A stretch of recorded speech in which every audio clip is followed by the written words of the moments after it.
উমা মণ্ডল নতুন রেসিপি নিয়ে চলে এসেছি। সামলা সর্ষে দিয়ে হবে। এই সামলাটা এরমভাবে ছোট ছোট করে এরমভাবে কাটতে হবে।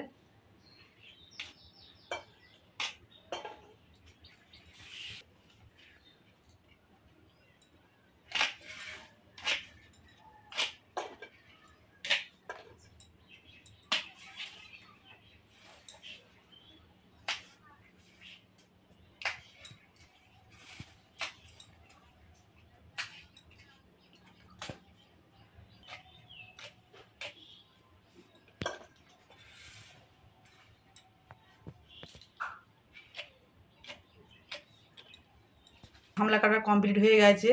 তা আমরা কিভাবে রান্না করব আপনাদের আমরা দেখাবো। দিচ্ছি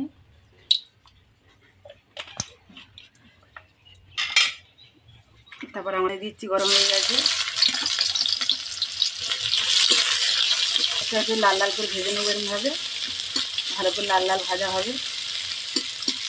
ওইদিকে আমরা পেঁয়াজ ভাজি দিয়েছি আর এই সামলাটাকে মিশিয়ে নেবো। তা প্রথমে দেবো আমরা হলুদ একটু অল্প করে দেবো, স্বাদ মতন একটু দেবো আমরা অল্প করে, একটু ঝালের গুঁড়ো দেবো, আর এই অল্প করে একটু সর্ষে দেবো, দিয়ে একটু তেল দেবো। এই আমরা তেল দিচ্ছি, দিয়ে ভালোভাবে মিশিয়ে নিতে হবে, মিশিয়ে নিতে হবে এইভাবে নিয়ে। আমার সামলাটা অল্প হয়ে গেছে, একটু বেশি হলে ভালো হতো।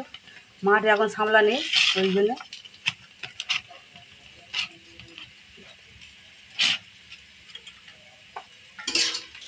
পেঁয়াজটা লাল লাল করে ভাজা হয়ে গেছে। এইবারে আমরা পেঁয়াজটাকে তুলে নেবো। বেশি লাল করতে হবে না, এরকম করলে হবে। এরকম লাল লাল করে ভেজে নেব।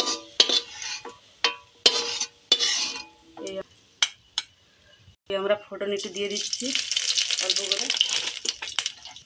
এই আমরা ফোড়ন দিয়ে দিয়েছি, দিয়ে এবার নেড়ে চেড়ে নিয়ে এবার এই সামলা কটাকে দিয়ে দেবো। এই সামলা কটা নেড়ে নিয়ে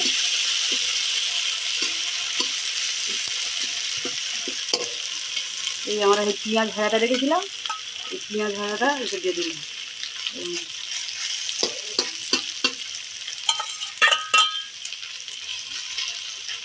আপনারা বাড়ি করে খেয়ে দেবেন কেমন লাগে। পেঁয়াজ ভাজাটা এর উপর দিয়ে দিচ্ছি। এটা হচ্ছে সামলা দিয়ে সর্ষে।